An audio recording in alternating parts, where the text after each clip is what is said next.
आ रही है।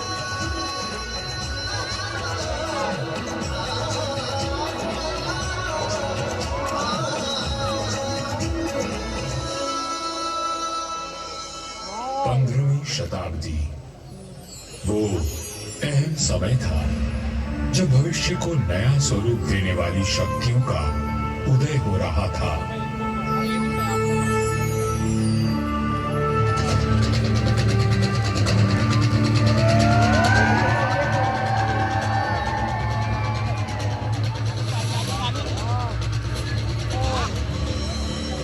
लोधी राजवंश ने दिल्ली की गद्दी संभाली। मध्य एशिया में बाबर का जन्म हुआ और राठौड़ कुल गौरव राव जोधा जी ने मेहरानगढ़ दुर्ग की नींव डालकर जोधपुर नगर की स्थापना की। 1459 ईस्वी में बना मेहरानगढ़ उत्तर भारत की राजनीतिक सरगर्मियों का साक्षी भी रहा और केंद्र भी। जोधपुर के आकाश में राठौर राजवंश का तेजवान सूर्य दबका, जिसका उदय मंडोर में हुआ था। मेहरानगढ़ की उत्तर पश्चिम दिशा में करीब 9 किलोमीटर का फासला तय करेंगे तो मैं अपने बचे हुए अवशेषों के साथ आपका स्वागत करूंगा। मैं किला हूं मंडोर का। मैं इतना प्राचीन हूं कि मुझे किसने बनवाया, कब बनवाया, ये किसी को भी याद नहीं।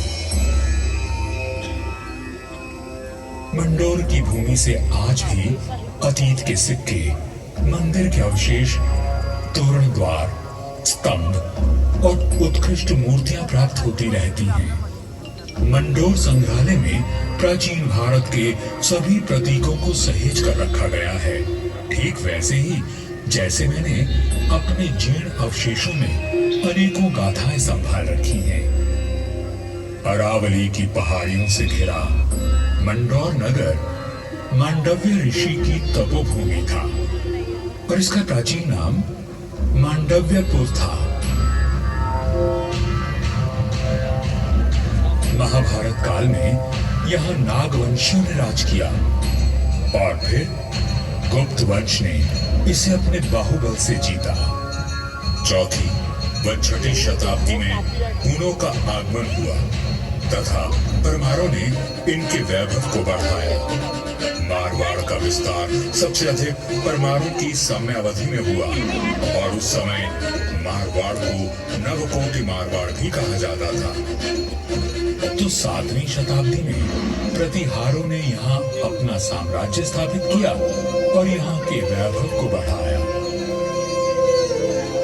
मेरे साथ चलिए उस बीते हुए काल में जब यहाँ तलवारें खड़कती थी, रणभेरी और नगाड़े कंपायमान होते थे, वीर ओंकार भरते थे और रणबांकुरों के जय घोष से आकाश गूंज उठता था।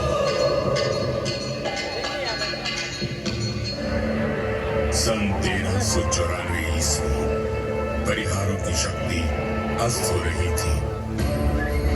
गुजरात के सूबेदार जफर खान ने दिल्ली की कमजोर सल्तनत के चलते मंडौर और नागौर को अपने कब्जे में ले लिया था। अब मेरी चार दीवारी में परिहार नहीं, तुर्क आबसे थे। जफर खान का हाकिम ऐबक खान मंडौर दुर्ग का किलेदार था, जो आए दिन अपनी क्रूरता का प्रदर्शन करता रहता था। पीड़ित किसान मंडौर के इंदा परिहार के प्रधान वीर राव हेमा गहलोत के पास मदद के लिए पहुंचे। राव हेमा जी, ये तुर्क हमसे मनमाना लगान वसूल करते हैं। आए दिन हमारी गायों को चुरा कर ले जाते हैं और अब अपने घोड़ों के लिए घास से लदी गाड़ियां मांग रहे हैं। हम तो बर्बाद हो जाएंगे। अपनी शक्ति पर इतना अभिमान कि उसे 3 किसानों पर आजमा रहा है। भैरू जी की सौगंध, जुल्म करने के लिए अब ऐबक खान जिंदा नहीं बचेगा।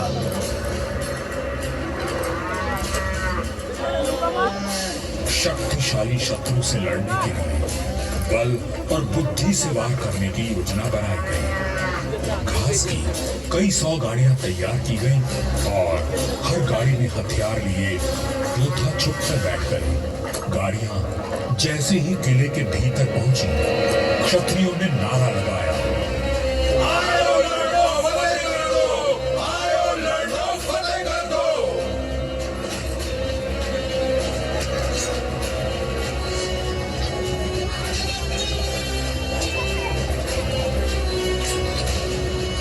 इस अचानक हुए प्रहार से तुर्कों को संभलने का अवसर भी न मिला।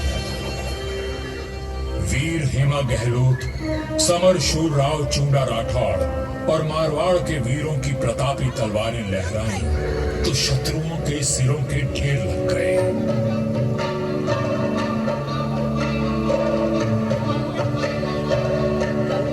इसी जीत की याद में आज भी मंडौर में राव महोत्सव मनाया जाता है।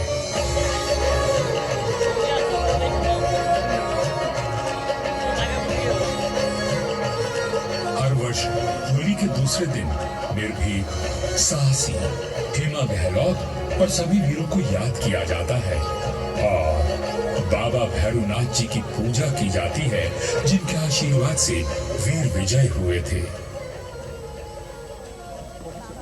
मंडौर विजय के बाद भी इंदा परिहार का मन अशांत था, क्योंकि ये नगर शत्रुओं से घिरा हुआ था।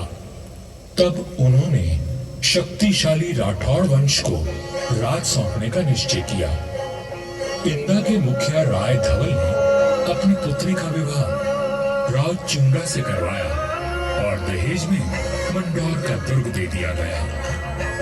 राव हेमा गहलोत ने राव चुंडा का राज तिलक किया और भाटों में मंगल